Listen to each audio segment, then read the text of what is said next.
Hallelujah, hallelujah, hallelujah. Oh, Father, we thank you for this time that we are gathered in your name. It is indeed a beautiful daytime with you because it is your desire, Lord, for you to let us know more of your glory as Yes. you continue to speak and share and teach us about Mm. the shout of the King. So, Father, we declare that we are so excited. All of us, Father God, are excited to Yes, receive from Lord. you. Hallelujah. Our hearts are ready to receive from you, Mm. Lord. Our ears, Lord, are so intent in receiving, Mm. hearing what you are telling us, hearing what the Holy Spirit is telling us. And yes, Yes, our Lord. eyes, Lord, we come to ask you, Lord, that our eyes be Mm.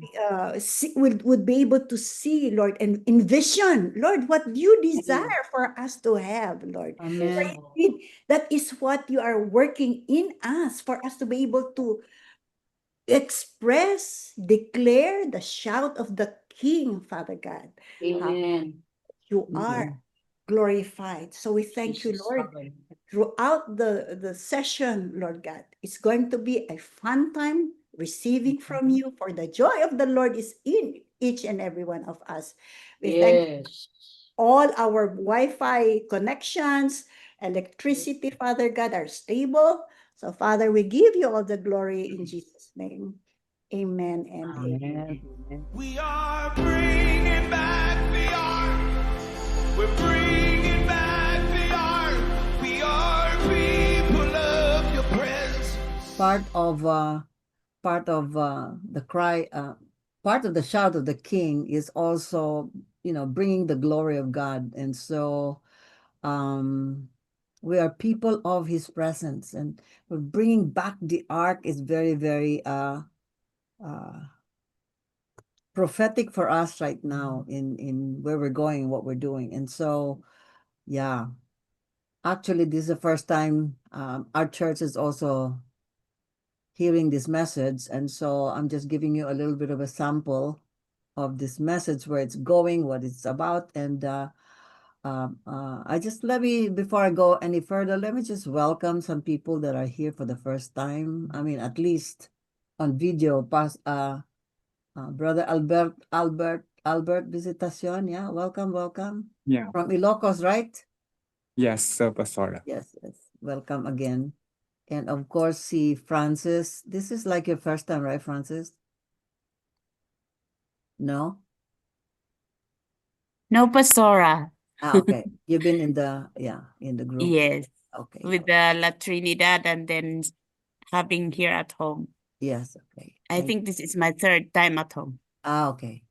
All right. And then of course, Paz is uh joins us every Tuesday morning. We have another platform called The Cry of the Bride every Tuesday night at 9 p.m. She's part of that group. And then of course, sino pa? That's it. That's it actually. The rest, I mean, you know each other. Oh, no, no, no, no. My niece is here. This is her first time. Si Jennifer. I mean, she's from Cainta. Cainta ba? Where are you from, Jennifer? Teresa Rizal. Teresa Rizal. Okay. Yeah. Hello po. She used to do a lot of young people and children's ministry, and we were part of her ministry at one point, several point in time, and now she's training as hopefully pastoralship, right, Jenny? Yeah. Okay. And so Welcome we're to giving. welcome. We have first timer here in Palawan. Okay. Pastora Hope and their Man. husband. Brother man. Oh, welcome, welcome, And welcome. Pastora Emily. Third time. Second Second time. Pastora Emily. Okay. Welcome po. Welcome. Good morning. Yeah. Okay. And many of you've watched the video and you looked at the notes, right? So we don't have to play it. We just have to have a discussion, and then maybe somewhere there I will have a little bit of a teaching and so on. We'll see how it goes, all right? But know that this is going to be like our last meeting for a while. And then I'm gone next week. Pray for me. I will be in the Middle East and Israel, and then I'll be in Manila in September. Yeah. First week of September, I'll already be in Manila. And so I'm looking forward. Maybe we can all meet. Maybe I can swing over to Baguio, swing over to Palawan before the conference. We'll see. But with the landslide, maybe I need to take an airplane or a helicopter. You're very much welcome, Pastor Alinda, here in Baguio.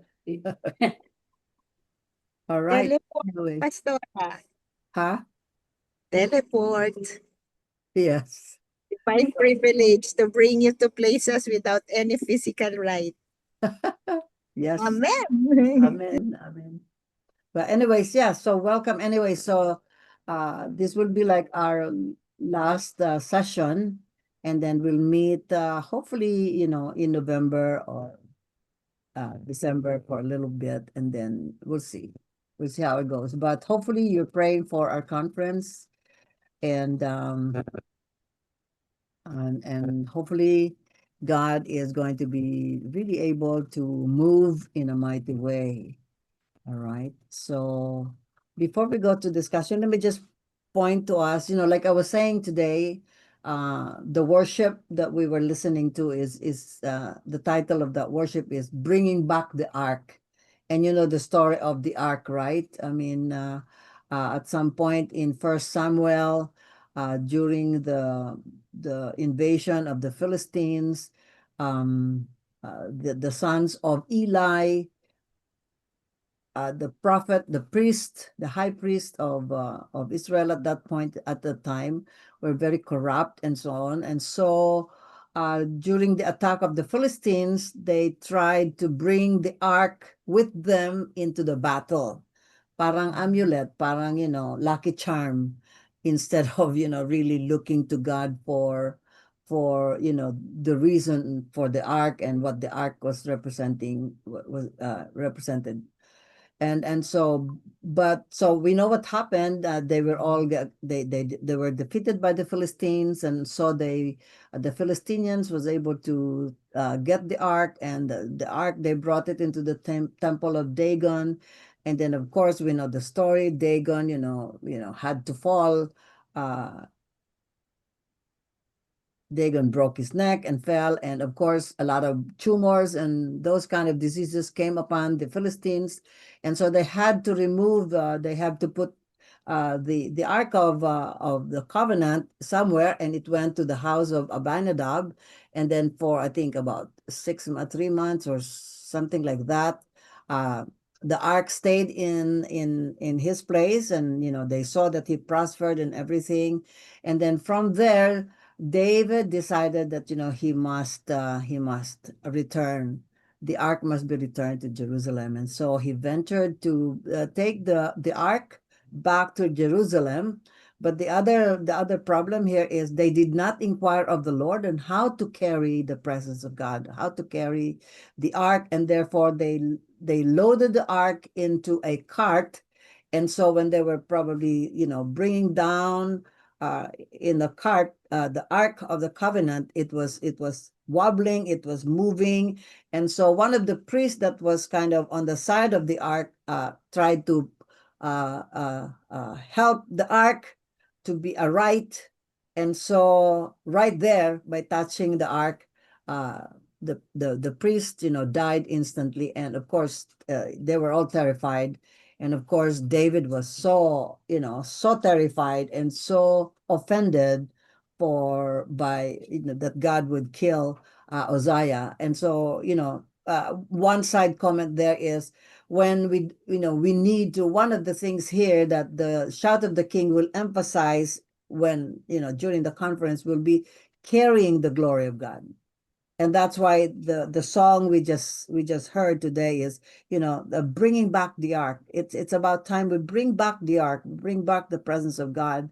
We begin to learn and really understand, how to honor the presence of God and how to carry and how to, be stewards of the carrying of the ark, and knowing how to carry the ark, the presence of God, knowing when he is moving and when he must move, and and in that manner. And so and of course, afterwards they had to move the ark of the covenant into the house of Obed-Edom. And after a while, David probably inquired of the Lord, and he understood how to carry the ark, and therefore from there on, they were able to carry the ark and carry it on a pole as prescribed by the Levites.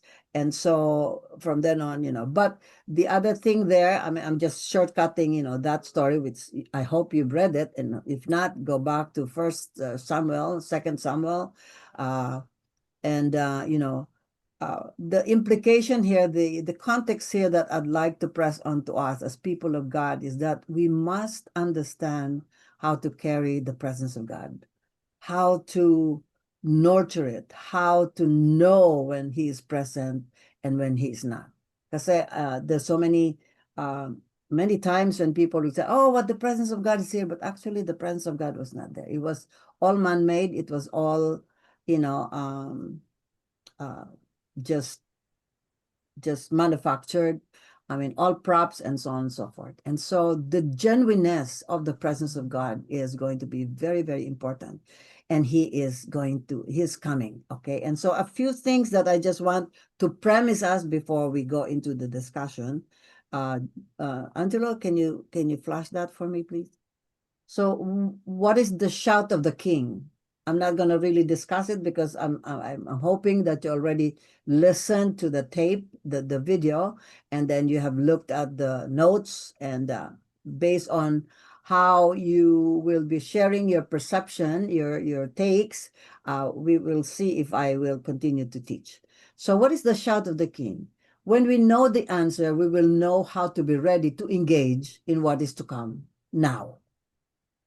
All of these things that we are looking at, studying, and hopefully will be able to continue to study and learn is for the purpose of understanding, living the things of God now for the future. We are setting up the future by living righteously, I mean, I've been teaching on Psalm 24, the Psalm 24, right? Who may ascend unto the hill of the Lord, he with clean hands, pure heart, whose eyes is not set on evil or things that are not pleasant to God. So here, next, this is what I see for us, and this is kind of going to be where we will be looking at, especially for the conference. This is a prophetic thing that I'm seeing is going to be happening for us. We are preparing for the storm of his glory. There is a storm of his glory. I know that you guys in the Philippines are just experiencing a lot of storm, right? I mean, Baguio was just talking about a lot of storm happening, and so a lot of landslide and so on and so forth. And so we know the effect of a storm. We know the effect of, event like that, happening like that. Recently, there's just this 8.8 earthquake in Russia, and a lot of tsunami alerts has been happening globally. And so we know when a storm of something, big thing like this, a catastrophic event is happening, we know that there's an opportunity for destruction, an opportunity for a lot of trouble and possible death and trouble. And so even when it is the glory of God, I really believe when people are not ready for a storm of God's glory, it is possible for us to be in the way, one, or to be harmed by even the glory of God. Just like in the case of Uzzah, I mean, he was trying to prop up, the ark because it was tilting, or it was, kind of falling. And so when you do that, when you touch the glory of God, then, you're just, even if it is in good intention, still, what's going to happen is that you're going to be in trouble. And he was in trouble. He just died, and so on and so forth. And so it brought a lot of terror into the hearts of the believers at that time. And so there are three things that are coming in the days ahead, and that would be great glory through the church. There will be a great glory through the church. Habakkuk 2:14 and Numbers tells us that the goal of God, the prophetic pronouncement of God is that the earth will be filled with the knowledge of the glory of the Lord as the water covers the sea. And there is a glory of God coming. And this is prophesied, this has been spoken, this is going to be the ultimate goal, this is the ultimate presence of God is going to storm the earth, storm the church, storm us, as the people of God in his glory. So, but this great glory is going to come through the church. At the same time, there's going to be a great shaking in the nations. And then, of course, there's going to be great judgment from heaven to remove everything that rages against the love and the mercy of Jesus. Actually, one of the things next year that I'm looking at when we meet again is probably teach on why do nations rage. There is a hatred that is building up against Jesus, against God, against the things of God, and of course against the people of God. I mean, we see it already evidenced on how nations and governments globally are treating Israel and are siding with the enemy of Israel and so on and so forth. And so we will see a more pronounced and accelerated demonstration of those rage coming forth and coming forward as the end time, evolves, as we progress into the end of the end times. And then, of course, the sad thing here is that the church at large is unprepared for all these three unfolding spiritual realities. We're not ready. The church's not ready to become a vessel, a reservoir of God's glory. And so she needs to be ready and she needs to be prepared. There will be a great shaking, at least some of them we're already feeling them, but that will accelerate and it will intensify. And therefore, also again, great judgment is coming. But also the fourth thing really is there will be a great harvest coming.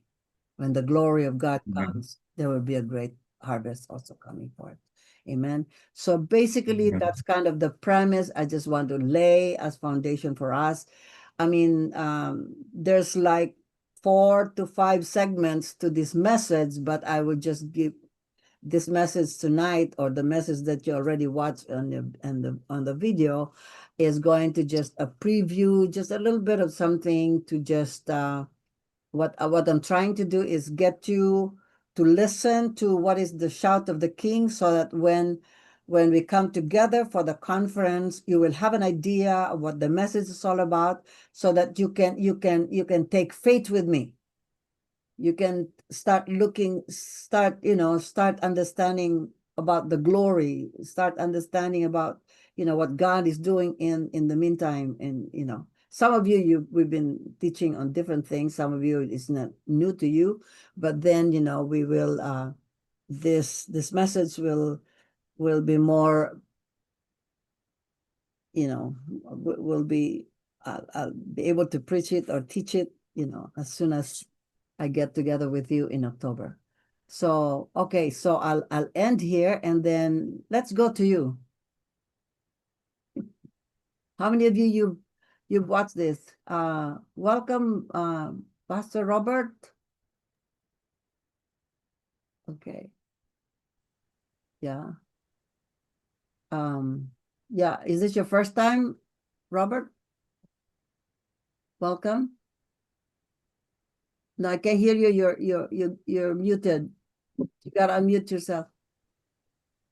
Third time na po. Third time. Okay. Sorry.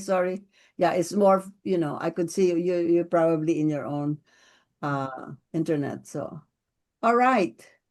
So, how many of you've watched the video? I know some of you already answered some of the discussion questions, and so thank you for that. Pastor Grace, hello, good morning. Yeah. Okay. So some of you already answered that. We have 3 questions. Angela, can you just flash the questions? It's just very simple. And let's see how we will be led by the Spirit of God after you guys give us your takes. What did you see? What did you, what are you seeing? How are you understanding? How are you grasping this? I'm sure some of you, this is not a new message, but I think where we will be going in the conference is going to be a different kind of message, but it's going to be a good message. Sorry, I'm just trying to look for the questions. Did you get it? I don't know if it was sent. Oh, okay. Let me send it to you.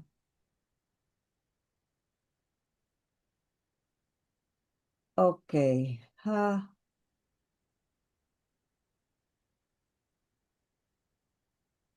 Actually, it was a very simple question. Did I not send it to you, Angelo? Hang on. Actually, some of you already posted your answer. So thank you for that. That's very proactive. Alberto, you did that, right? You posted your answer Yes. already. Thank you so much. Yes, Pastor. That's nice. So these are the questions for discussion. To those who have watched the video and to those who have read the notes, how do you define a forerunner? How relevant is a forerunner in the last days? What will you learn in tonight's study? What did you learn in tonight's study? Meaning, from the video. Okay, so take me back to the gallery.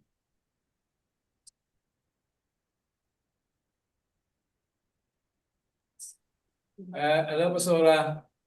Yes. Iba question. Iba ba? Oh, Iba yung What was the question? Can you guys tell me? the shout of the king. Ha? Oh, yes. Oh my God. Sa dami kasi ng klase ko. That was a different discussion. Okay. Okay, can you just recite the questions? I think it's in our Pastora Lucy. Please. I know you have it. Wait lang po. Ay, mali.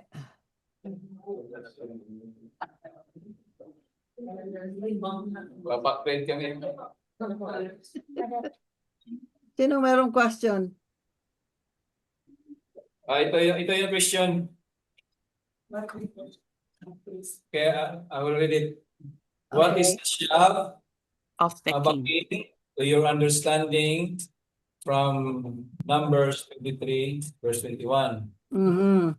Significant is the shout of a king to the cry of the bride. And what do you see prophetically in the shout of a king being heard in Palawan first and then Manila? Yeah. Okay. All right. Okay. Who would like to go first? Ate G, ang Palawan. Sige. Sige, maririnig mo niya. Bali kasi po, nagulat kami nung nag-meeting kami ni Pastor Alberto, kinasama ko yung head, pinakapunong dato ng Toyota Tribe. So he attended that meeting. It was about wealth stewardship.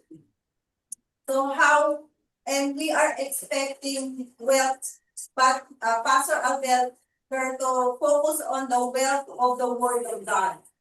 Not to look to the wealth that is a possibility coming, but the Word of God as the wealth. And this is a punong dato na of all the dato of Northern Palawan, Puyo. And in the discussion, he said, we will be putting up 7 smart city of the King, Jesus.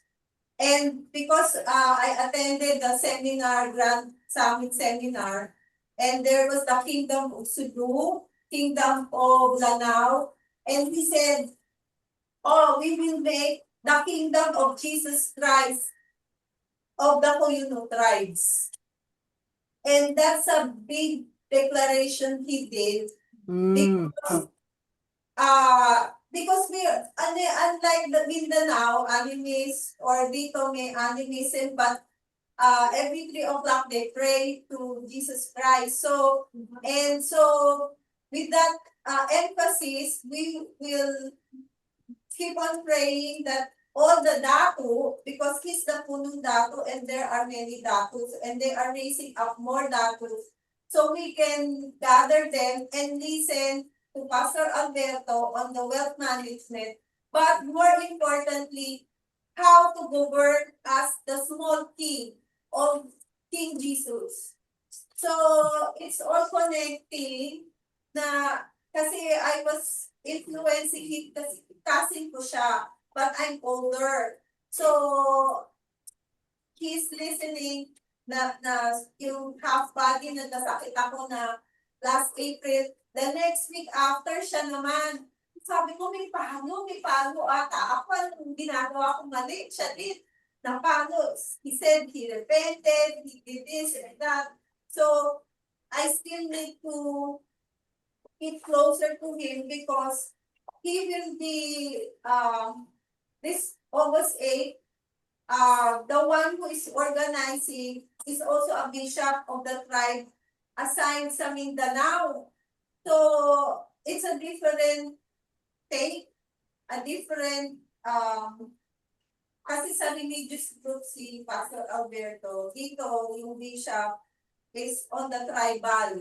So the reaching out, even the tribes here in Palawan, that's why pastors, I'm trying to get them into the group kasi may mga cooperative na itatayo. There's so many things that I cannot explain. And even though it's exciting, I'm going, wait. We have to first put the moral, sabi ni Andre, moral values ang kulang dun sa tribal. Hindi, binigay lang yung system, but the moral values, how will you take care of yung sa corruption, yun yung main. If there is money coming in and the wealth that comes in, that's secondary, that's not the focus, it's the word of God and how you will handle yourself with the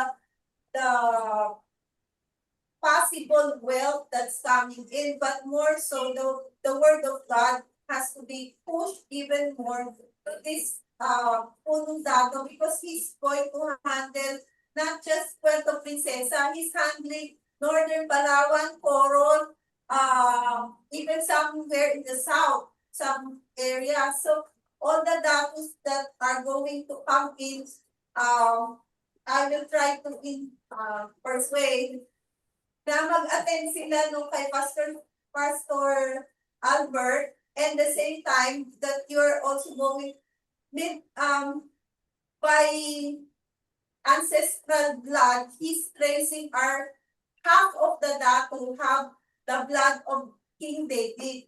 So I'm pulling on that side of what are the mistakes of King David, and the King of Kings is our King. So that's how I need, the Lord is pulling it all into that situation. Thank you, Lord. Mukhang hindi mo sinagot yung tanong. Sorry.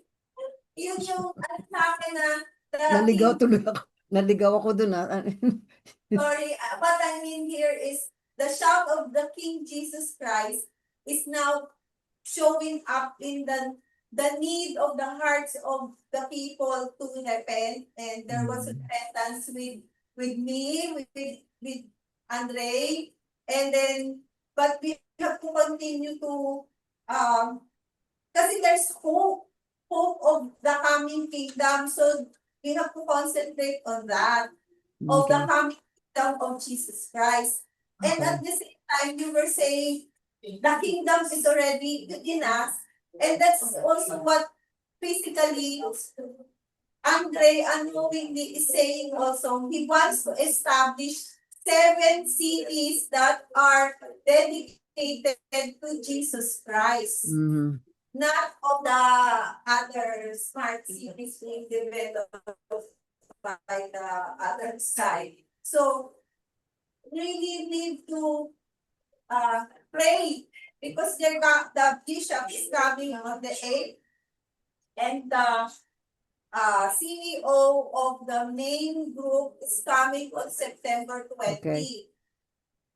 And there's supposedly lots of money, real wealth coming in. So even before that, sabi ko, every one of the datos have to have Christ in them.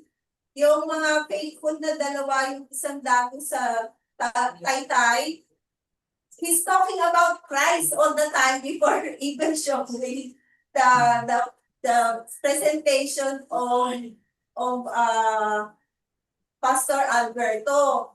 And he's Catholic. So he's not changing, I'm not changing the religion. It's the relationship we have to build up with ourselves and with the dato and the community to be ready to receive the presence of Christ.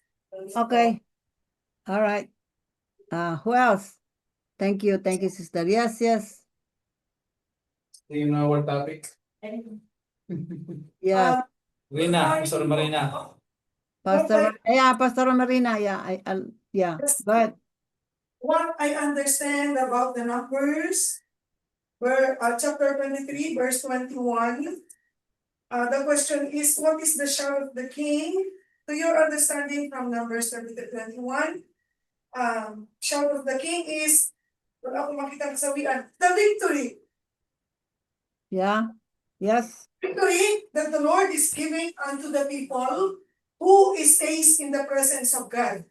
Kasi ganito po ang nakasaad sa verse 21, sa Israel ay wala akong makitang kasawian.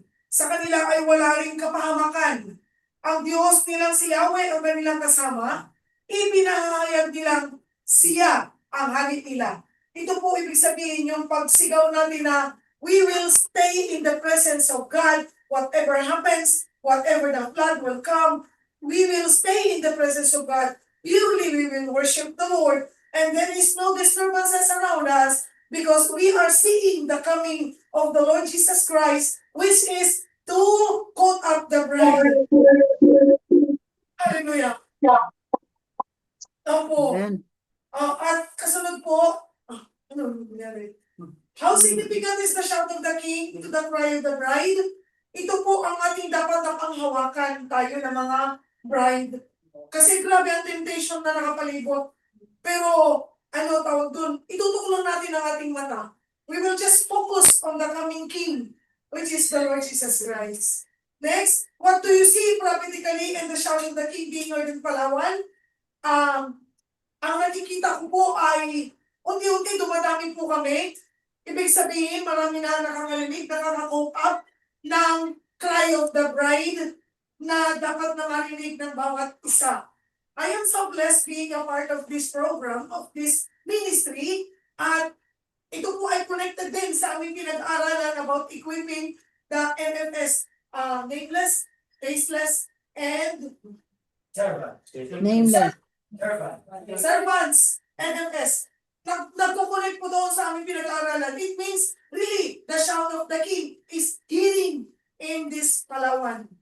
And we hope that we can invite also from other sides of the Philippines. May mga friends po kami na tinetext din namin, maki-join kayo. Even you are in Pangasinan, in Ilocos.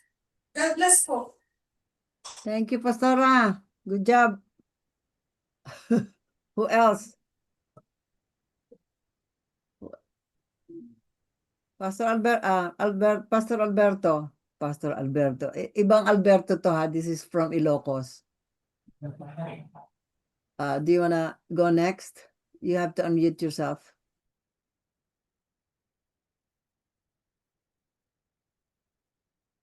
Unmute, yeah. Oh, unmute. You still have to unmute. Angelo, can we do that for him? From our side? Sorry. Oh, there you go. Okay. Can we do that? Oh, sorry. Oh, there you go. Thank you. Yes Thank you. po. Thank you. Pastor Alberto, visitation is from Ilocos. Yes po. Praise the Lord po. Purihin po ang Panginoon at nakasama po ako sa session na to kung saan patuloy na bibigay ng invitation si Pastora Lucy. Pero dahil po sa panahon po dito at minsan po data lang po yung aking ginagamit. Kaya Yeah, I di po understand. ako nakakasali po sa ating session. Ang pagkakaintindi ko po sa what is the shout of a king to your understanding from Numbers chapter 23 verse 21 ay the shout of a king refers to God's presence to Israel, to us Christians too, indicating victory, and it signifies that God is actively involved in Christians' affair, our protector and ruler. A powerful statement about God's kingship, God's active role in leading and defending His people. Sa pangalawa po, the shout of the king and the cry of the bride. The shout of the king signifies God's triumphant arrival, victory, and active reign. The cry of the bride represent her fervent prayers and longing for the return of her beloved. Complementary, highlighting both God's active intervention and the church's active response in anticipating of His coming. Yung number 3 po, it is speak of this His manifestation, presence of the Lord Jesus Christ among His people. It represents a time when God's people in Palawan and Manila recognize and celebrate His reign. Yes, the revival, awakening, repentance, acceptance, and a renewed commitment to His will, the King of Glory. Amen. Okay, yeah. Good job. All right. Who else? Baguio.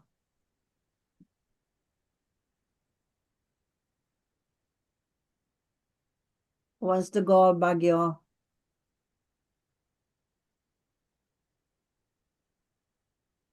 All right. Pastora Linda, Yes. ni Pastora Lucy Lee daw. Okay, Pastora Lucy Lee. Okay, so my answer is I based it on the video, Yes. and I also read the notes. So, Okay. so Good job. what is the shout of a king in your understanding in Numbers 23 verse 21? So it's very short. What I understand from the preaching, the shout of a king is the shout that the king, Jesus Christ, is coming back as a warrior king. So he's not coming back as a baby in a manger. I heard Pastor Linda said that he's not coming back as a man crucified on the cross, but he's coming back as a warrior king. So the shout of the king means praise to the shout is praise to our warrior king, and it's a shout of victory. So Yes, the amen. shout of the king is among them. Numbers verse 21, Numbers 23 verse 21. God says he is with Israel and his shout rings among his people. So again, when I said the shout of a king means praise to our warrior king, it is a shout of victory. I connected it with the Matthew 27 verse 50 to 51. I read this from the notes. Which when Jesus shouted with a loud voice and give up his spirit. So at that moment, the curtain in the sanctuary or in the temple was torn into two from top to bottom.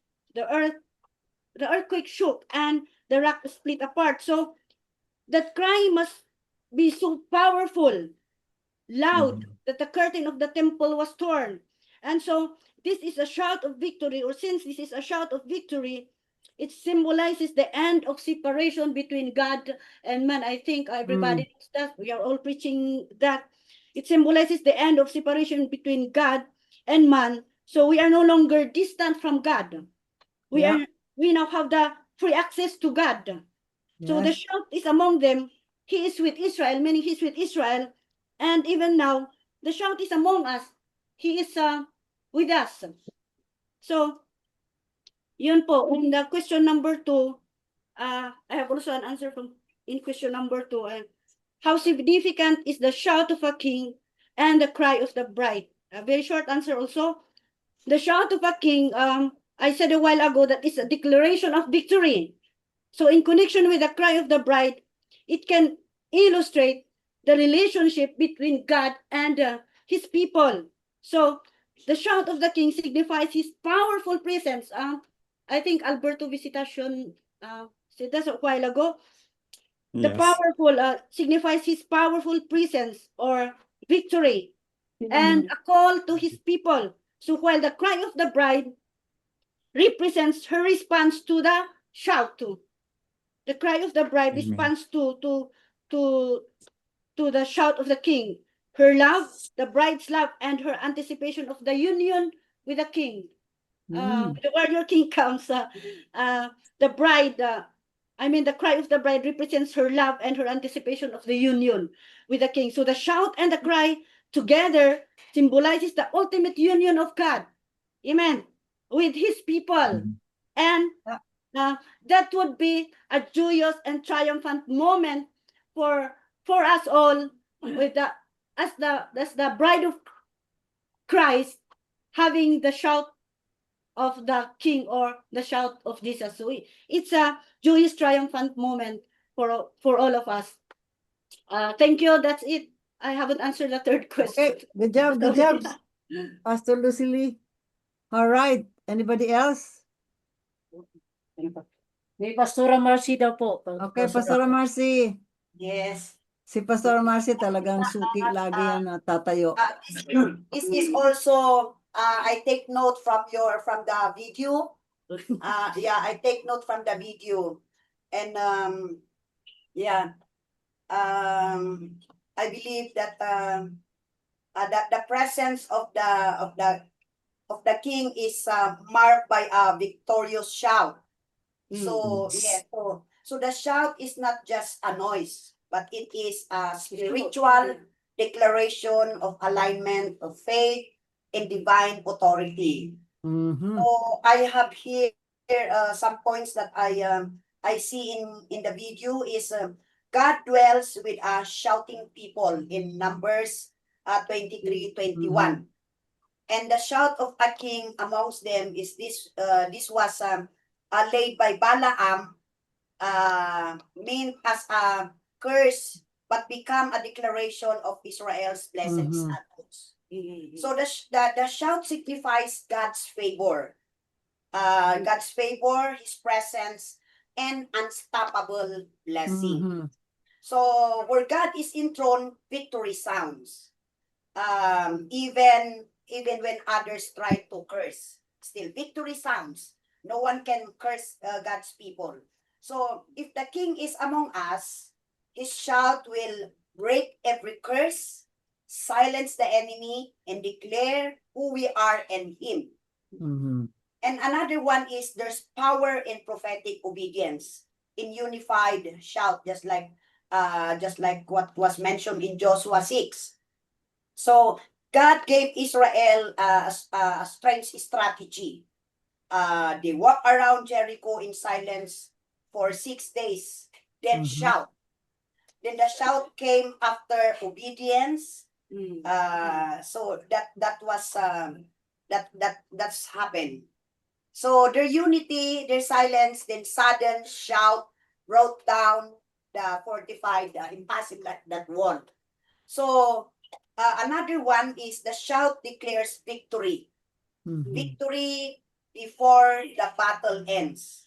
So the shout is not just for the past, but also for the final victory when Christ defeats the enemy. God's people don't wait for circumstances to change. They shout based on the authority of God's promise and the revelation of His ultimate triumph. Amen. And another one is shouting is not empty noise. It's spiritual alignment.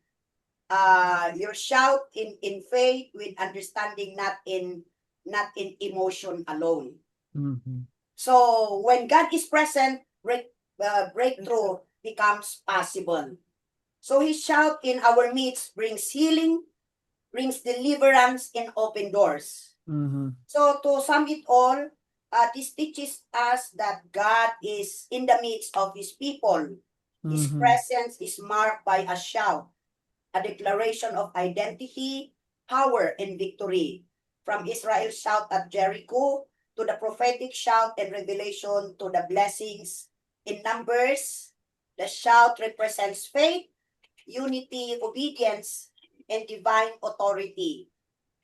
God's people are called to release the shouts, not in fear or chaos, but as a response to God's promises, declaring that the King is among us. And Mhm. therefore, no walls, no curse, or every can stand in our Mhm. midst. Amen. Amen. So that's it. Good What job, I- Pastor Marcy. Yeah. Thank you so much. Yeah. Who else? Yeah, that was good. That was good. Oh, so. Pastor Anton, is that you? Baguio again? Okay, yes, Baguio. Dati, share ko lang. Sige, Okay sige. lang. Ni Pastora Regina. I'm just Okay.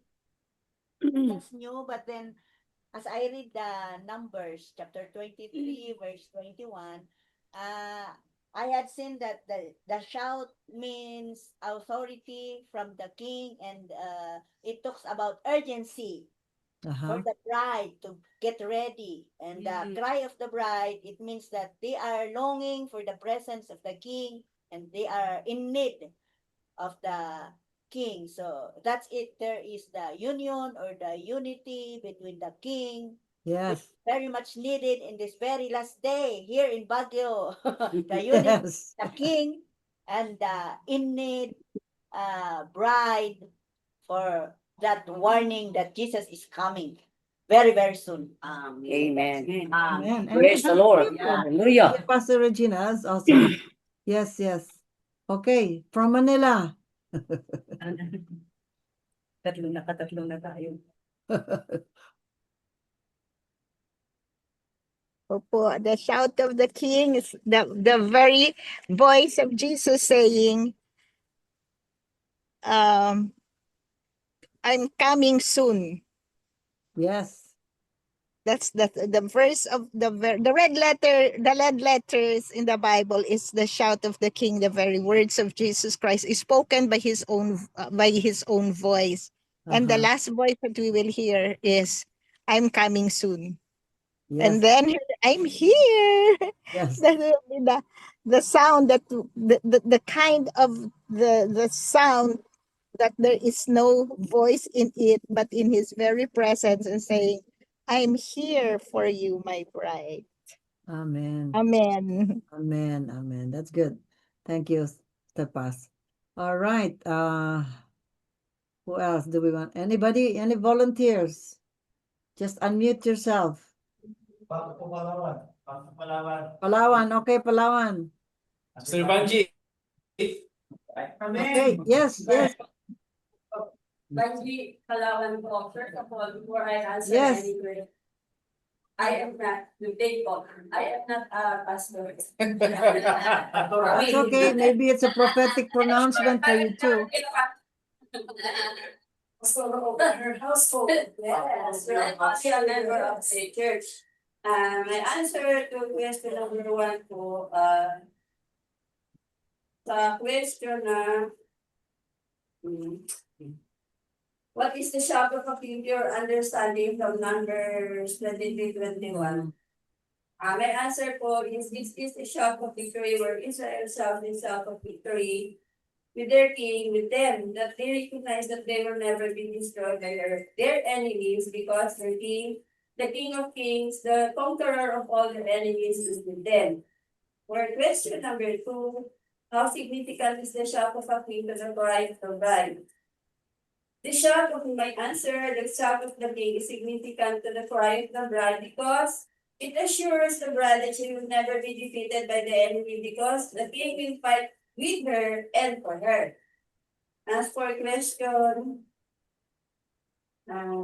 what do you see prophetically in the shout of a king being heard in Palawan first and then Manila? The bride of the king with the king conquers the enemies with the shout of the king to conquer, to win over all the enemies. First in Palawan, then in Manila. And As for question number 4, will the shout open the heavens, release revival towards repentance? My answer is yes. The shout will open the heaven and release revival towards repentance. Amen. Amen. Thank you, Sir Banji. Good job, good job. All right. Woohoo. I'm excited ako to see you guys. Face to face. All right. Anybody else? another from Palawan, Pastor Okay, Mario. another one from Palawan. Yes, this is your time. So speak up and declare. Wow, praise the Lord. Sa lahat ng topic, parang ngayon ako na-encourage na mag-shout. Kasi hindi ko maintindihan, magbuhat ako nalilipitan, parang hindi ko mapigla mag-shout talaga. Para i-shout na talagang totoo yung Diyos. Nalilikuran ko, I am not ashamed to shout that Jesus is my King, the Lord is my King. And that's me. So, ako, nagmula kong din siguro ko, pati mga ulit. Hindi na po ako mag-set ng mahaba kasi marami na rin na magdagdag na lang ako ng input at yung mga nakuha ko personally habang ako tuloy nagbabasa doon sa Numbers 20. So, bali ka ng konti. Hindi ko na ulitin yung mga tanong. Pero ito lang po yung dito ko po didagdag kasi napakalaga na maintindihan po natin na sabi nga doon yung doon na the shout of the king is among them. It means talagang nararanasan nararamdaman talagang nandun sa gitna ng kanyang ibig sabihin every sound something is happening pero kung nangyayari sa iba hindi nila alam but sa Christian yung shout ng king ay nandun sa kaibuturan ng ating buhay ng ating puso and I believe there's something unusual or there's something supernatural na nangyayari po sa bawat tao na nararanasan o naririnig within him, within yung inner being natin. Nararamdaman, nakikita, nakapansin natin na talagang nandun. There is something, I believe this is a shout of the king is very hot. Kasi as a Christian, hindi ko talaga, I feel something hot within me. Diba, kung ako simula mag-Christian ako dito ko ang lingkod ng Diyos, talaga sabi ko, grabe pala pagka talagang nararanasan mo sila, there's something, you do not contain within you, within me, I can't something na hindi ko talaga makontain. So I want to shout, and shout. So sabi ko, this is not me. Kasi sa akin na lang mag-testimony lang ako, napakayayaing tao. Hindi ko kaya magsalita sa maraming mga tao, pero nagbago ang lahat ng talagang sabi ko, Lord, I will give my all to you, my everything to you. And there's something happening within me. I cannot contain. I want to shout and shout. So, ito dito sabi, the shout that is among them, among these people. So, nararanasan ko, ako naniniwala na this is an accident na isang shout na napakalakas, kung bibigyan lang ng magmumula sa mga tao. Pero this, pag ang shout ng king narinig natin, pero pong mangyayari sa ating mga buhay. So, sabi niya po doon sa verse 24, how significant yung shout of the king. Sa verse 24, nakita ko doon, behold, the people shall rise up as a great lion. So makita po natin doon, the people shall rise up. Ibig sabihin, you heard the shout of the king, when you experience the shout of the king, we as a Christ, we as a bride of Christ, will shout. We will shout. We cannot contain it. Hindi natin kaya kutakot sa ating mga sarili. We need to shout. In the street, shout in the market, shout in our house, shout in our offices. We need to shout and shout and shout until that Jesus is our King. So we cannot do this. We need to natin kaya sa sarili. Kasi this is a shout within us. Kaya nga sabi ko doon, behold, the people shall rise up as a great lion. So ako'y naniniwala sa Palawan, sa Baguio, sa Manila, all over the world. Lahat ng naka-read, lahat ng naka-discover o talagang nakaintindi ng Sound of the King at tayo rin po mismo, the Sound of the King will be ito po ay maililipat natin as a mga bride ni Christ sa huling mga araw.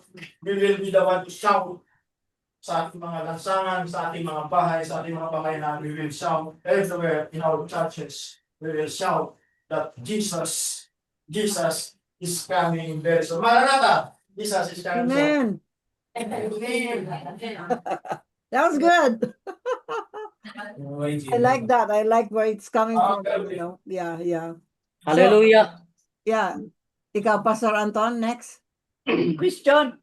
Ada ka no ti question, Pastor? May question daw. Ada ti question. Oh. May question po. Okay, yes. Why the king needs to shout? Why he will not just say or command, but why the word shout? Actually, the shout of the king is really the authority and power in the presence of that royalty. Amen.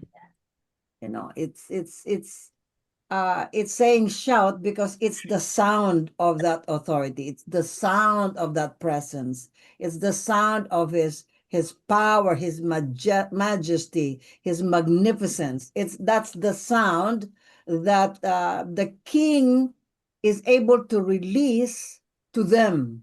He's talking about this shout is in them. In other words, at that point, the shout, the power, the empowerment, the presence of God, the authority of the King of Kings and Lord of Lords is in his people. It's inside of you. It is within us.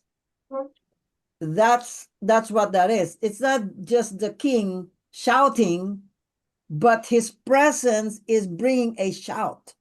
His presence has a sound. Amen. And it brings transformation. It brings change. It brings, a powerful thing. His presence just brings a shaking, brings a shift in the mind, things like that, and favor, and of course, what the shout is also saying is that I belong to you and you belong to me. Amen. And that because remember the context of that conversation, that narrative, is that King Balak and the kings of Moab and the Amorites were coming against Israel because they want Israel to be cursed by this prophet named Balaam. He's a prophet, but he was also a kind of compromised prophet and so on and so forth. And yet, he hears. Actually, the relevance of this study that we're studying is that, Balaam saw a prophetic picture and pronounced a prophetic pronouncement for the return of Jesus as King of Kings and Lord of Lords in the end times. That's exactly what that is all about. But for their time, it's also very significant because it's talking to them about the protection, the power of God in their midst. Remember, during that time during the Numbers,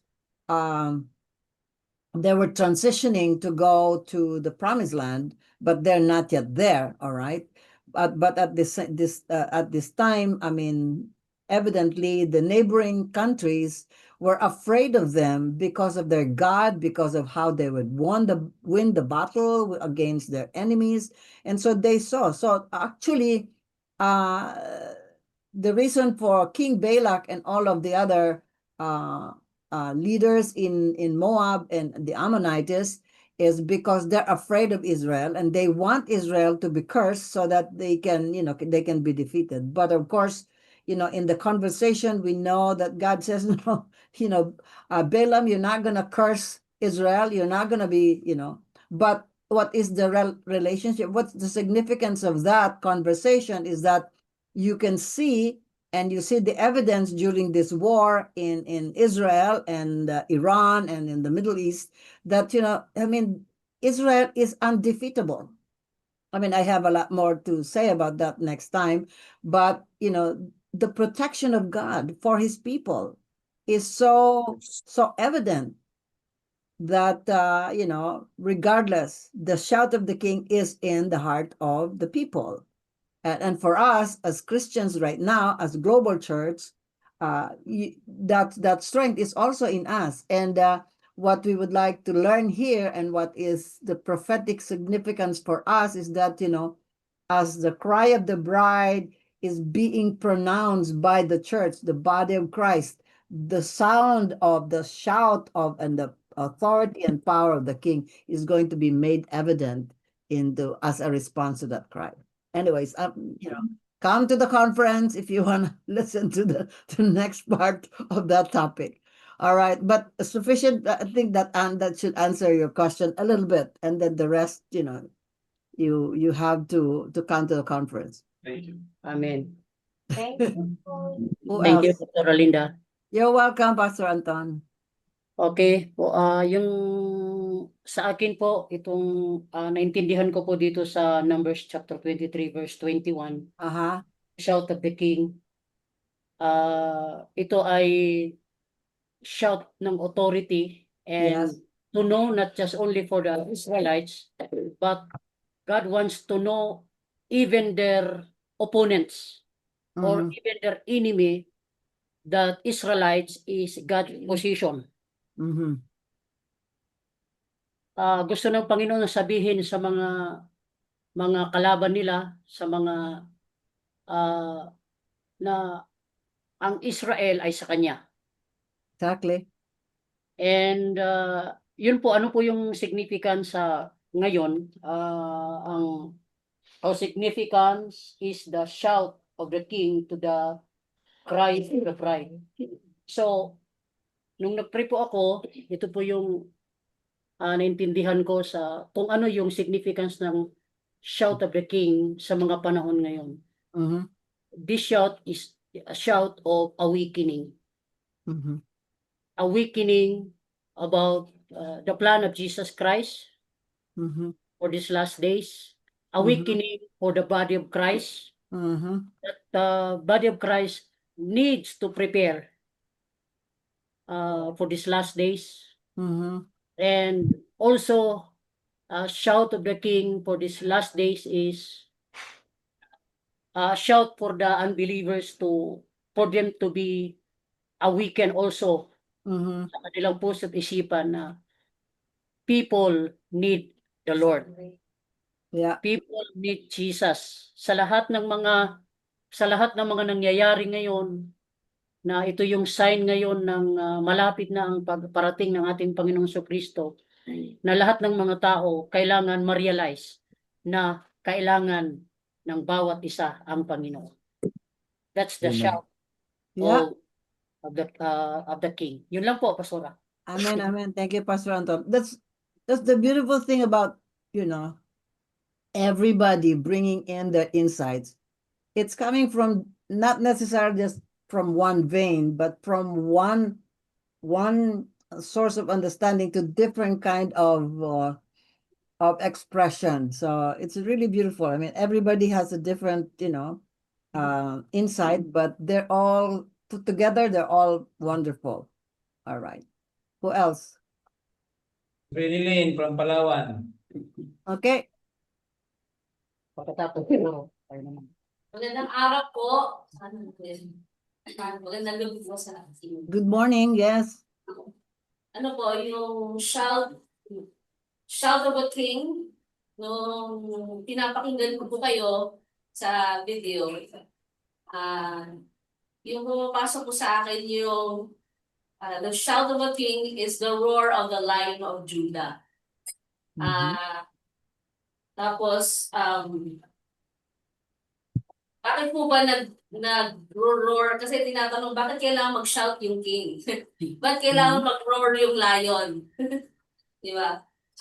Sa natural po, ang lion, nag-roar siya, to more proclaim territory. Sinasabi niya, oh, sa akin to, Israel, akin to. No? So, piniklaim niya yung teritoryo na yun, Yeah. communicate siya sa pamamagitan ng kanyang pag-roar, lalo na kapag low ang visibility o kaya gabi, Yeah. nag-roar siya para marinig siya ng nasasakupan niya.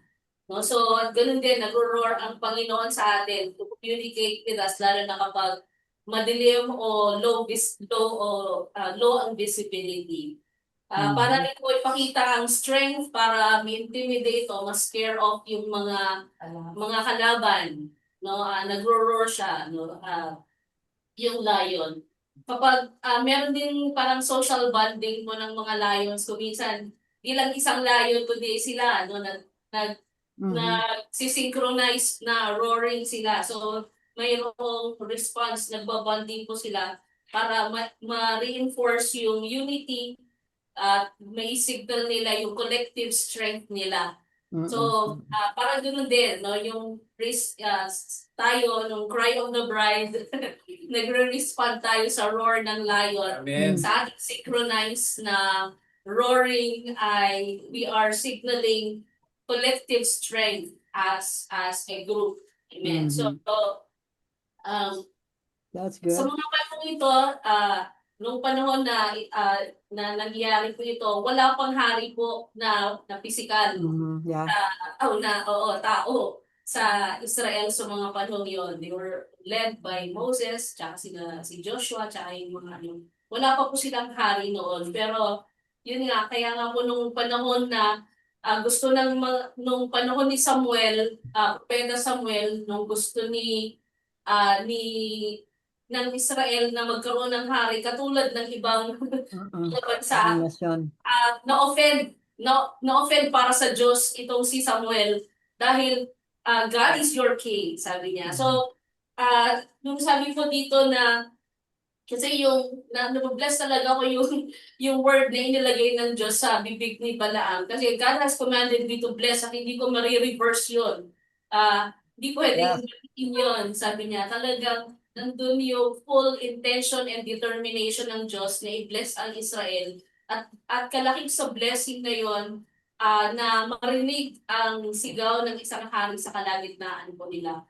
At of course, ang Diyos, ang ating hari, nandun din yung prophetic na dahil si Balaam isang propeta at yung prophetic word ang i-release niya, hindi lang ang Diyos ang kanilang hari, kundi magkakaroon din ng hari sa hinaharap sa mga panahon yun. Magkakaroon ng hari ang Israel. So ganun din, ang hari ay connected po sa authority at pag-exercise ng authority. At naniniwala po ako na when the shout of the roar of the Lion of Judah is heard among us, i-raise up ng Panginoon at mga kings, mga kings sa kalagitnaan to exercise authority and His spirit. So, Amen. Good job. That's beautiful. Yeah. Thank you. YG, Palawan. Okay, YG. Sino YG yan? Kasi Si Mitzi? Zoe? Good evening, folks. Okay, yes. Go ahead. So for me po, as I watch the video, I understand for me the shout of the king from Numbers 23 verse 21. It is the promises of the Lord among His children. And second po, the question is, how significant is the shout of a king to the cry of the bride? Sabi nga po, the shout of the king for my understanding is the promises. So, how significant it is for the cry of the bride? For me, it's significant kasi having that shout of the king, having that promises of the Lord to us, it will restore us, it will help us to believe more to the Lord. Even though the surrounding is chaos, we can depend on Him because of the promises that He has on our life. And then, what do you see prophetically and the shout of the king being heard first in the Palawan and then Manila? For me, it is the restoration of every believer for having the shout of the king, that promises of the Lord to our lives. That's all. Wow, okay. Good job, YG. All right. Francis, are you getting ready? Palawan. So, Robin, from Palawan pa. Okay. Tinawag ko. Sandali. Mamaya kasi Francis muna and then ikaw sa Palawan. Baguio.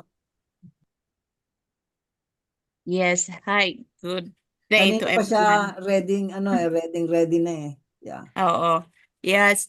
On my understanding sa shout of the king sa Numbers 23:21, it signifies the powerful statement of our Lord, His unwavering love to all of us and protection. It's when in Numbers 23:21, He, despite of the curses of the enemies to the Israelites, He did not see their flaws because of His divine grace and His love. So He still remained as their protector those times. So with us as His people, He does not see us on our where we came, the background that we had before we come to know Him. He does not see those, but because of His love and His grace, He remained our protector in times of trials.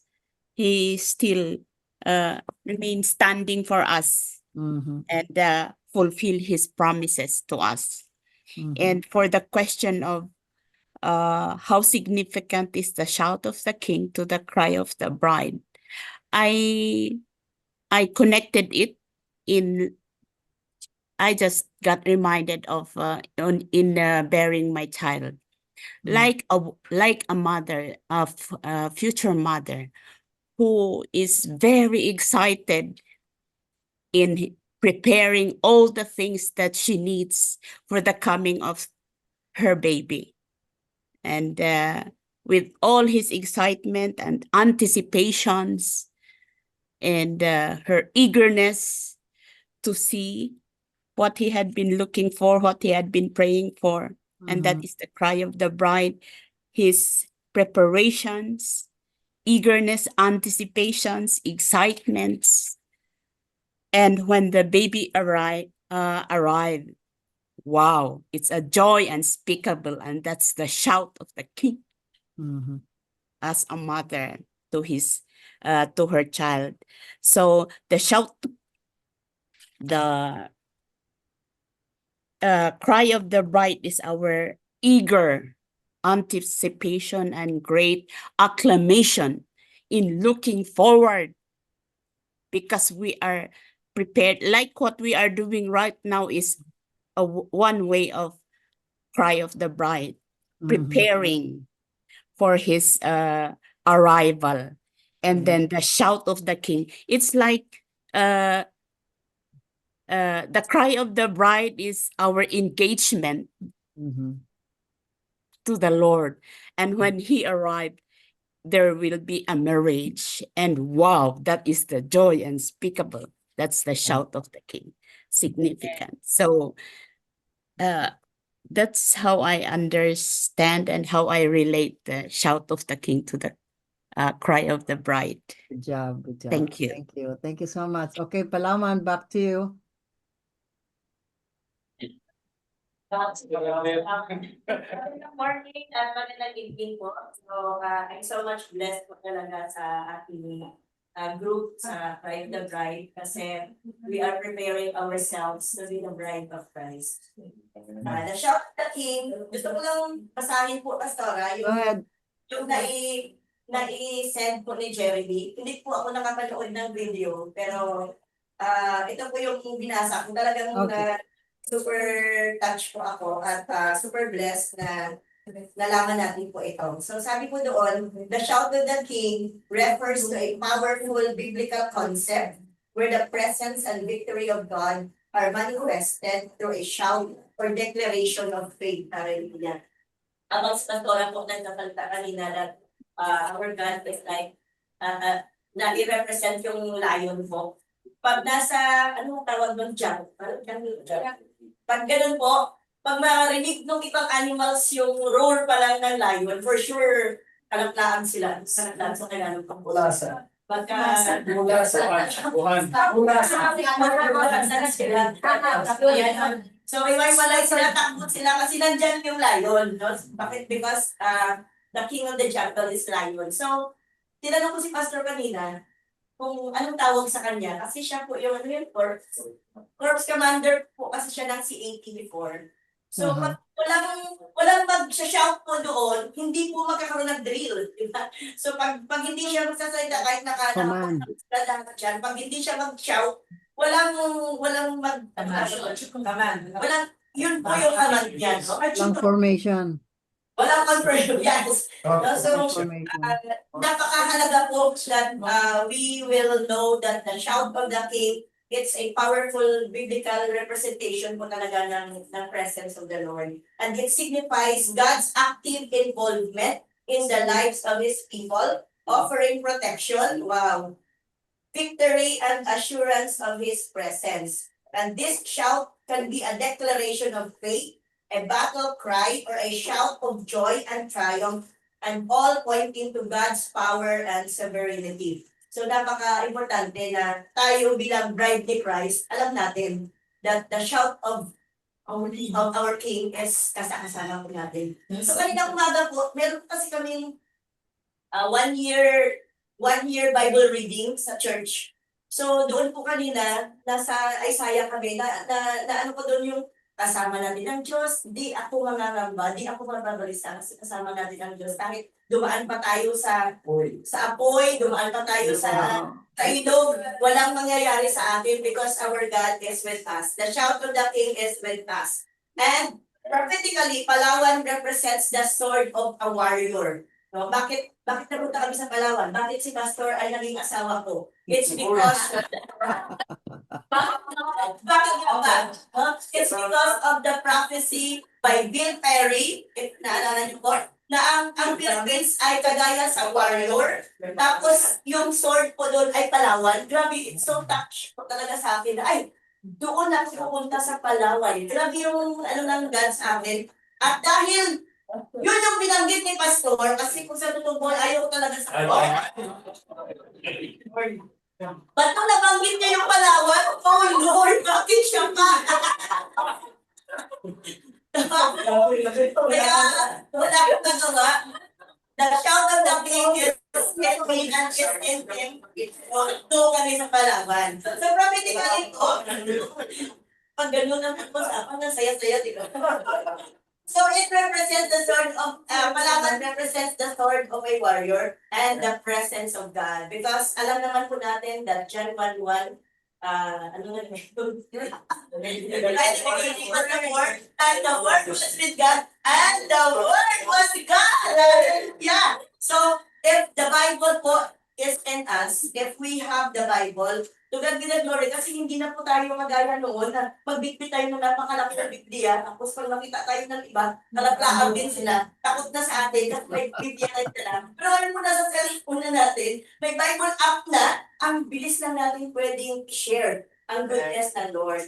So, sa shout of the King, there is joy and triumph. The shout signifies joy and victory, celebrating God's greatness. Maganda po ito, nandun po sa sent ni Jeremy. Pwede po natin i-download. Joy and great, that signifies joy and victory, celebrating God's greatness and the assurance of His presence. Hallelujah. And this is our battle cry. In some instances, it's a powerful declaration in the face of adversity, a spiritual weapon against the enemy. And our declaration of faith is an expression of trust in God's promises and His ability to deliver. So meaning po for me, dahil kasama ko ang Diyos, the shout of the Lord is in me, alam ko, no? Alam ko that nothing can, kumbaga sa yung red ball ba yun na napakalastas ang bumangga? Diba? Diba? So dahil the shout Sorry, of hindi ko the alam king, yun.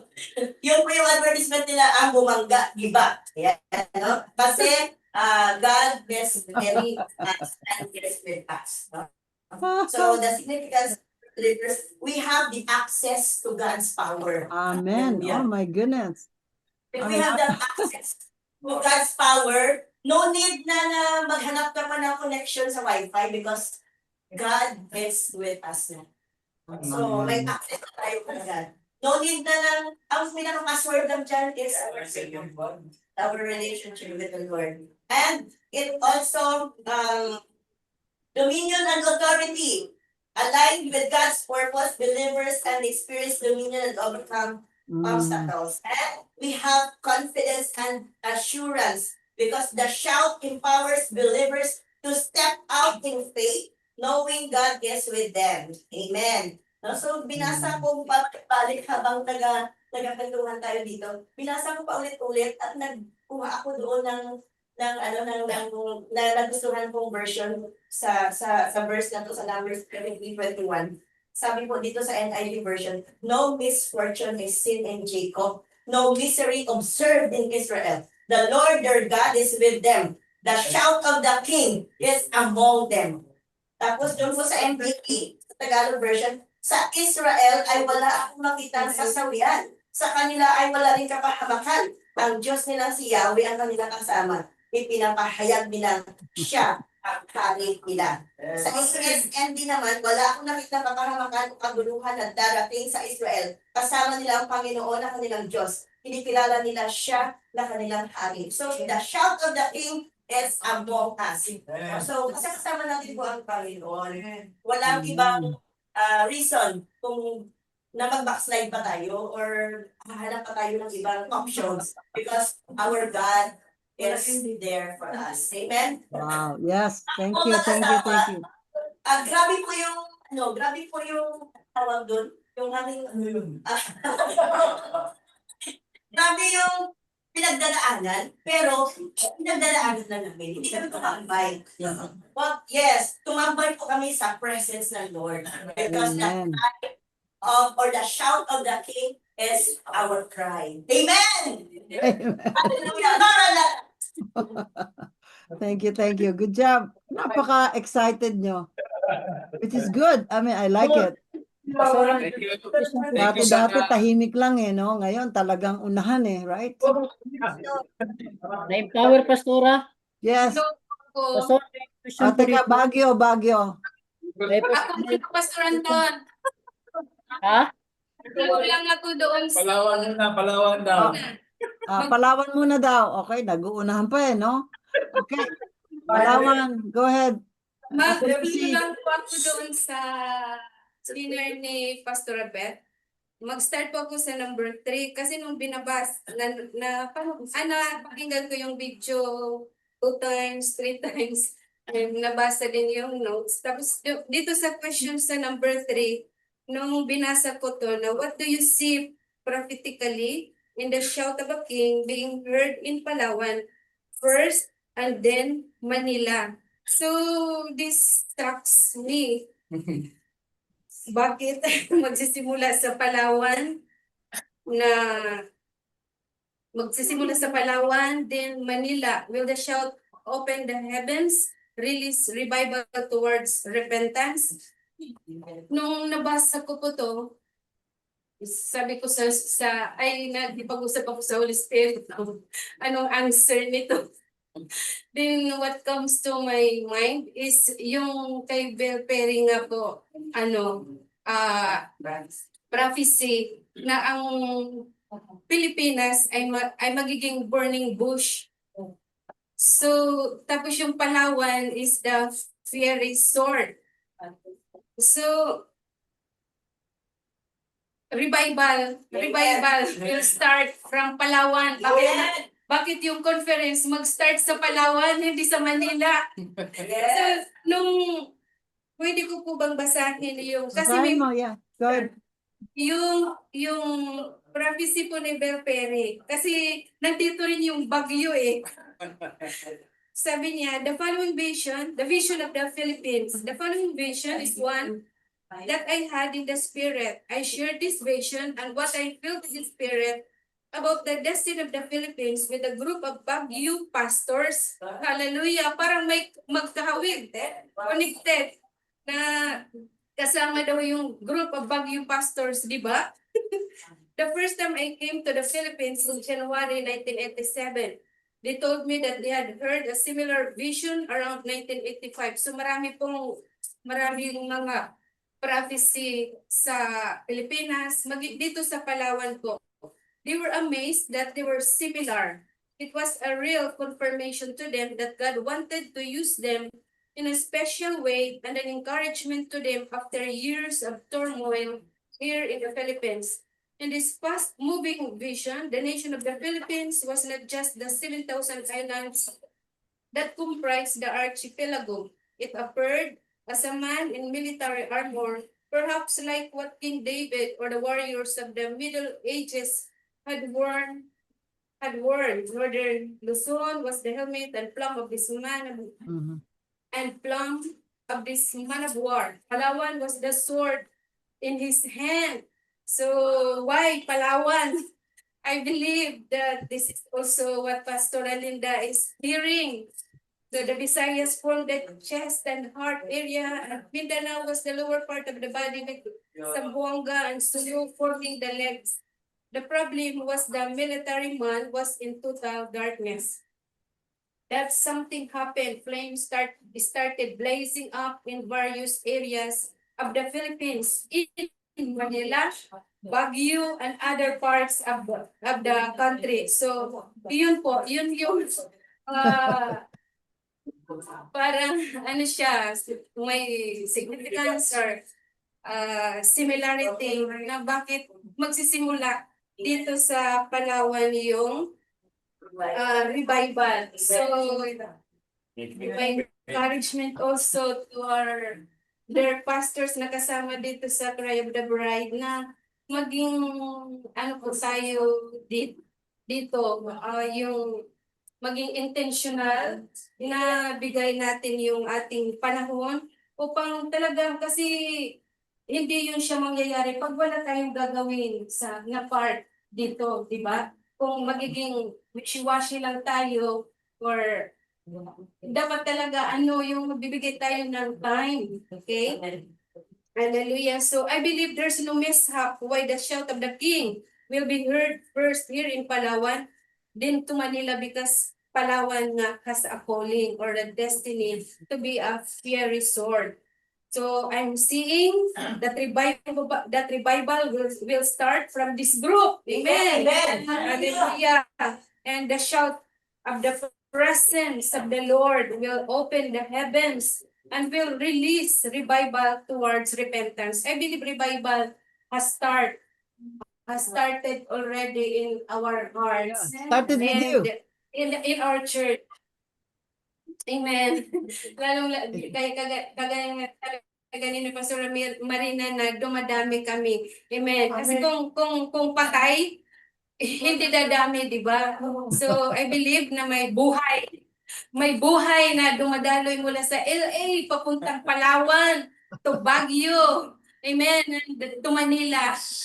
So amen. Hallelujah. So, my takeaway po doon sa number 1 is the shout of the king speaks of God's powerful presence among his people. It's a triumphant cry that reminds us he is fighting for us. Hallelujah. Kahit maraming pinagdadaanan, maraming pagsubok. Hallelujah. Kasi walang ibang susubukin. Kung tayo talaga para tayo ay huminto. Kaya walang hintuan. Leading kasi ang si Lord is a victorious Lord, leading us in victory and surrounding us with His unfailing protection. Hallelujah. So number two, the shout of a king implies that God is near. Hallelujah. Napakalapit na ng pagdating ng Panginoon. Hindi na lang siya kagaya nung una na sinasabi na mag-repent na kayo dahil paparating na si Lord. Ngayon talaga nangyayari na yung yung war, grabe na ngayon yung lindol, yung mga calamity na nangyayari. So, meron nga akong nakita sa YouTube na what will happen in until 2030 na meron na palang mga ginagawa yung mga elite para sa one world religion. So, para i-unite. So, tayo din, nagre-ready tayo as the bride, nagre-ready tayo and nagde-desire ng unity din po. So, together, we will reflect the divine call and response that prepares us for the return of Jesus Christ. I believe the shout of the King is His answer to the cry of the bride. Amen. Yes, amen, amen. Wow, Pastor Lucy, you're so energized, huh? I can feel the anointing. Amen. Okay, sino ba yung naka-raise ng hand sa Baguio? Oh my goodness, mag-ano na tayo, right? I mean, this is I like the engagement. Oh my goodness, this is inspiring for me. Pastora, Next. mayroon pong question dito. Okay. Pastora Marcy. One last question, Pastor. I don't know if I can answer it, but go ahead. You can, Pastor. Okay. Sige po, Pastora. Okay. 20 sa Numbers 23 verse 21 yung he has 23 ba yun? Verse 23. Yung sa verse natin, Pastor, Uh-huh.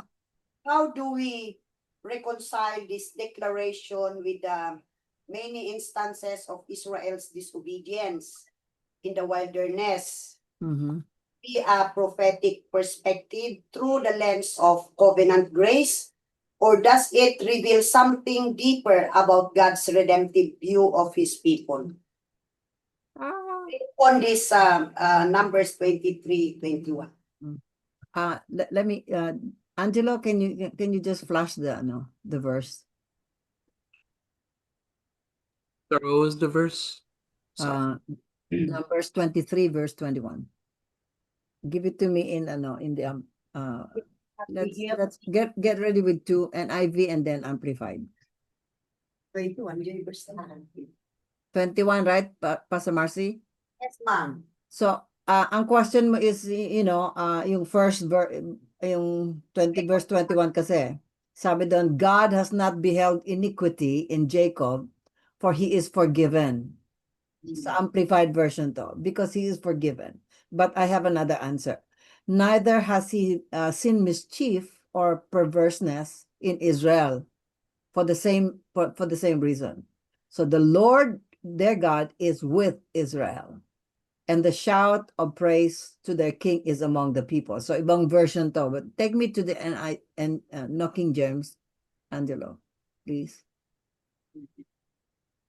So ito yung basis ng ating scripture really sa New King James. He has not observed. This is talking about God. This is what Balaam the prophet saw, that God has not observed iniquity.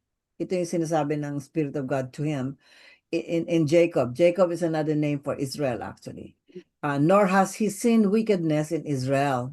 The Lord his God is with him. That's very, very important for us to understand. This is one key, that the Lord his God is with him, and the shout of a king is among them.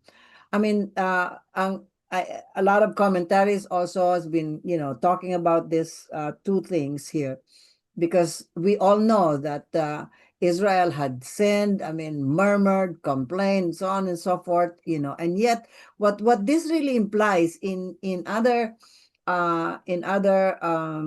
study that I've seen, what I saw is God is not compromising himself not to see the sin of Israel, of what they've done.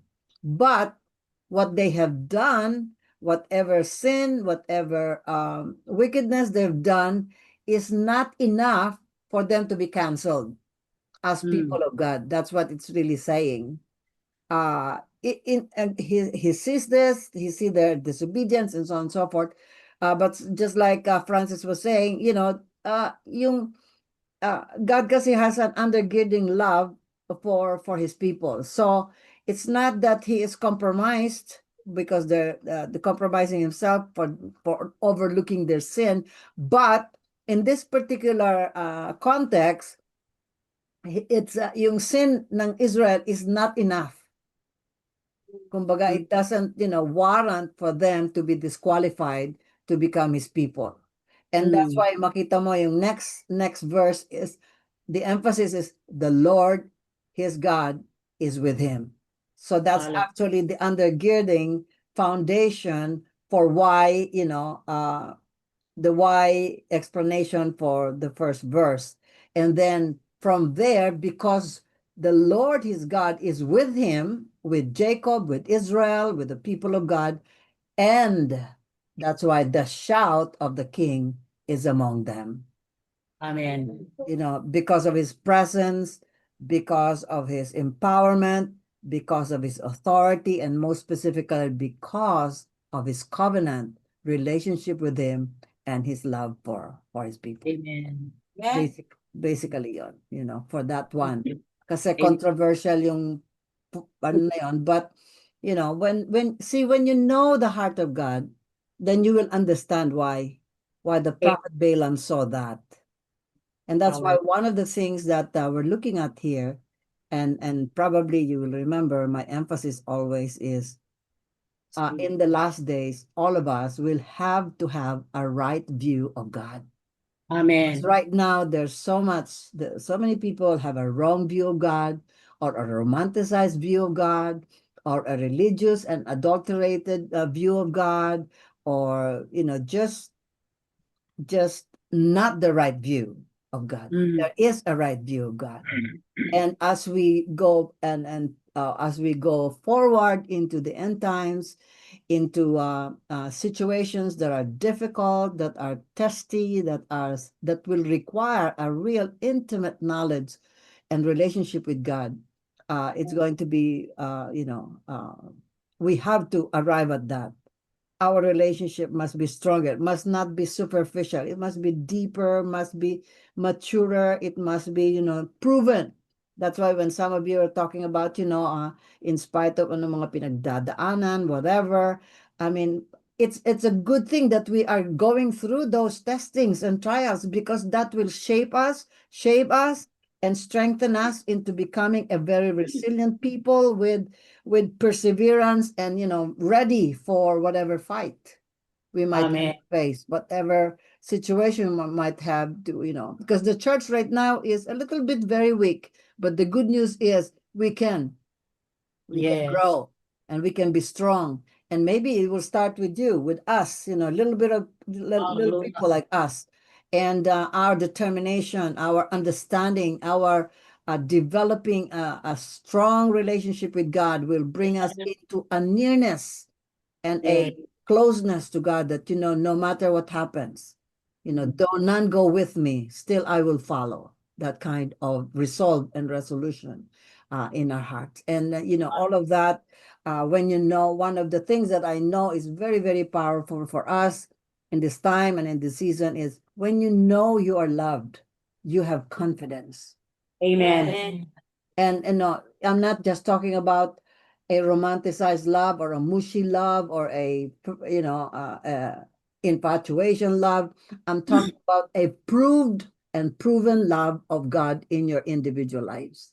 Amen. So that no matter happens, you will be steadfast. No matter what happens, that wholeheartedness, love for God, and knowing God loves you regardless, and we, at this point in time, we begin to see that. The more I understand what's going on in Israel, the more I understand the conversation of all the prophets from the Old Testament to the New Testament, I'm beginning to really understand God's leadership is trustworthy. It does not matter, like whatever all these nations that are coming against Israel is going to do, they will lose. They are lose, actually, in their whatever they're thinking, whatever they're doing. But of course, they don't know this. But you and I must be stronger in our understanding, our resolve, in really trusting God. And we can only trust Him when we have gone through difficult things and difficult situations, and we still see God faithful, holding on to you, surrounding you, and just like this conversation, this one phrase. I mean, actually, the whole book of Numbers is really very powerful, because that's a transition that they were doing towards the promised land. And there's a lot of pressure, a lot of murmuring, complainings on people. And it's the same kind of situation we see right now in our midst. But for us, especially in this platform, for you and for the message that we carry, what God is really doing is raising us up to become messengers of this message. And my prayer is that one day we will not just be messengers, but we will become the message. Amen. Amen. And that's going to be we're going to be decisive in that. We're going to be, like Pastor Luz is saying, intentional about it. And really, we've got to have an open eyes. One of the things that I want us to really understand here is that, why Puerto Princesa? Why Puerto Princesa, right? Because Puerto means gate. Princesa means royalty. Palawan is the gate of the royalty. That's why the shout of the king will first be heard in this place, because the gate will open up for the King of Glory, and the King of Glory will be ushered in, and he will come in. And so that's basically just what I saw. I mean, I didn't know about the other prophecies that you're talking about, but I just know something is going to erupt. Some volcanic, eruption is going to happen in Palawan, and it will, like a lava flow, it will cascade all the way down to the country of the Philippines. But it will not happen automatically.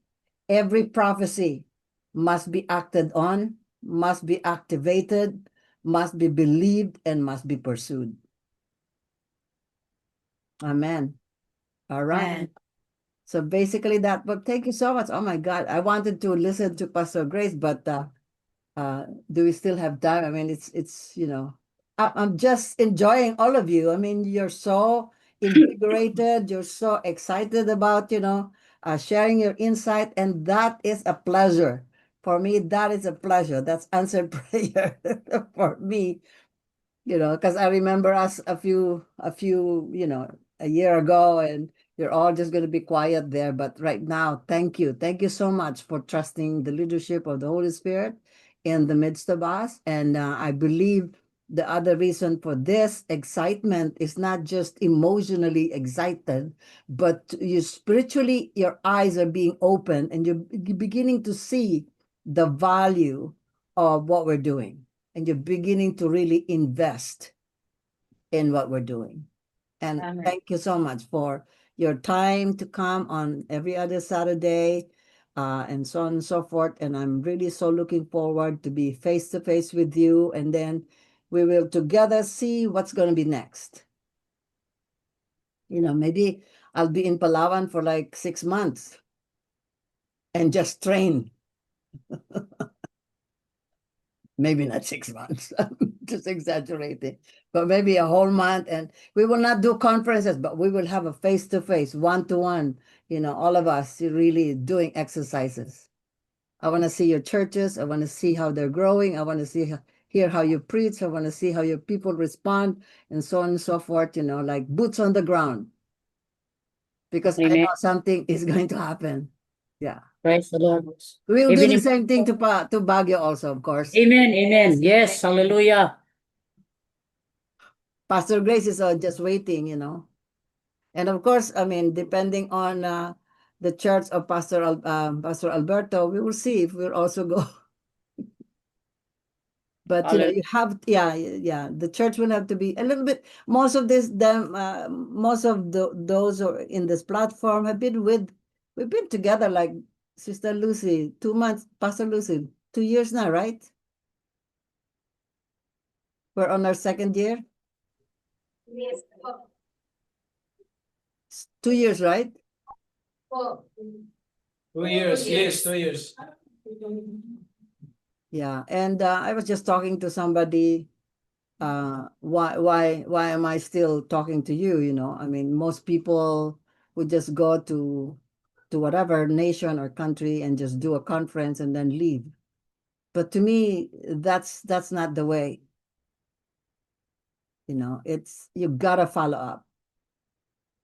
If I'll invest in your life, if the Holy Ghost will invest in our lives, then I want to see the fruition, the fullness of that.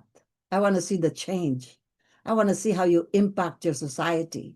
I want to see how you impact your church. I want to see how you impact Puerto Princesa and see that revival. That's what this is all about. Do you guys understand what I'm saying? Yeah, because you know, this is a lot of investment. But I'm seeing tonight, I mean, I'm inspired tonight because I see, you know, I'm actually teary up here in Los Angeles because I can see the dynamics of what God is doing. And it's just faithfulness. And it's just willingness to really sow your life on others for the purposes of God. And I really believe something not just dramatic, but powerful is going to happen in our midst. That's why I don't want to be distracted here or there. I'm very focused. I mean, all I see is Palawan, I see Manila, I see, you know, I mean, I see other things, but, you know, for this purpose, like and wala na si ano, no? Yeah, I mean, you know, like my Tuesday class in Manila, I mean, I've been doing this now we're going 4 years, and that's quite an investment. I do that every week on Tuesdays and on Fridays.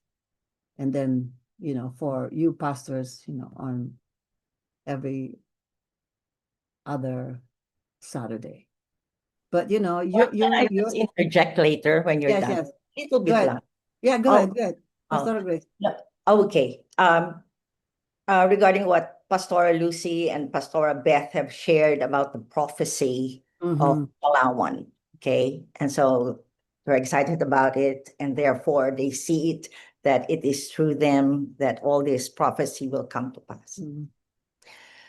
So it's just going back about 3 years between both of us, because I just want to share to everyone, or just make everyone remember, that Palawan is not an accident, and that prophecy, God really wants it to come to pass, because the COTV was supposed to be in Dumaguete. That was your initial plan.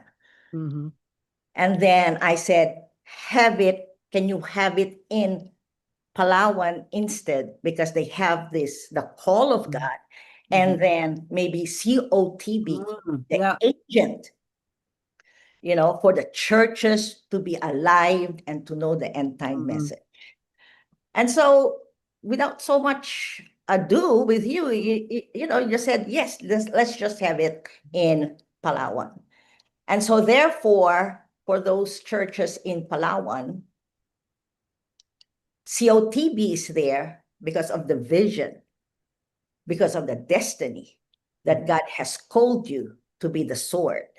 Okay? Of course, Manila is the helmet. So Manila has recognized the call of God in your life. For Baguio as a church, for 3 years, we have been praying out for Baguio for no reason. It was all in tongues. And so this is it. So it means what's happening is not accident. Yeah. And today we have a silent cry. What is that silent cry? That 2 years of teaching, of revelation, okay? It's there. And even for Baguio, even less than a year, all the revelation of these end time messages, your call, the destiny is there. But October, what I see, because as the Lord personally has also spoken me, is that you are going to reveal. You are pregnant. We should be pregnant before October. Yes. And we're going to give birth. Each and every one of us, individual and corporately, will give birth October. Because for the past 2 years, you know, you have been impregnated with the heart of the Father, with the call of the Father. So it cannot be that there is no shout. Yeah. There's no shout. There's no shout. There is a shout that is going to fall through with it. Amen. Yeah. Yeah, but also, you know, to add to that, which I totally forgotten, you know, in the beginnings of the 90s, actually, because of my relationship with the Philippine Air Force, and because, you know, there's so many, I've got friends who got, usually the Philippine Air Force, yung mga commander doon and generals would ask me to go to different bases, and during their flag ceremony, I would, you know, after the flag ceremony, I would preach and I would teach and I would, you know, do evangelism. And one of the places that they would take me, they would fly me on C-130 to go to the base there in Palawan. So I've been going there, 90s until towards the end of the 90s, until, you know, then of course I left for the United States. And so I have been, you know, I've been there. So I've been, there's been an investment there on the base. And actually one of the churches there, Pastor Ancho. Ancho. Yeah, Pastor Ancho. I mean, we're friends, you know, I don't know if he still remembers me, but I did a seminar in his church, and we had, you know, a move of God in his church. And so there are investments there. And of course, you know, Pastoral Grace, together we we kind of got with Pastor Rufina and Pastora Lucy, and so all of this. But me, I had no hint of what God was going to do. I just know that something is going to be happening, and that it will, you know, one thing about me being me is that, number one, I will not do anything I did not hear God tell me to do. I will not do that. I don't care how glamorous it will look. I don't care how profitable it may be. If I'm not assigned to do it, if God did not tell me to do it, I will not do it. On the flip side, when he tells me, it doesn't matter how difficult, how expensive, how, you know, inconvenience or uncomfortable, I will do it. So those are the kind of attitude I've always nurtured as a pastor, as an evangelist, as walking in the prophetic and apostolic gifting. That's you know, it doesn't matter if God tells me to go to a nation and just meet one person, I will do it. To me, expenses, inconvenience, difficulty, you know, I'm going to be 82 on the 4th of August, and I'm still going. And it doesn't matter to me when all my children are ganging up on me, but mommy, you know, you got to be not. I said, no, this is my life. I have no other life.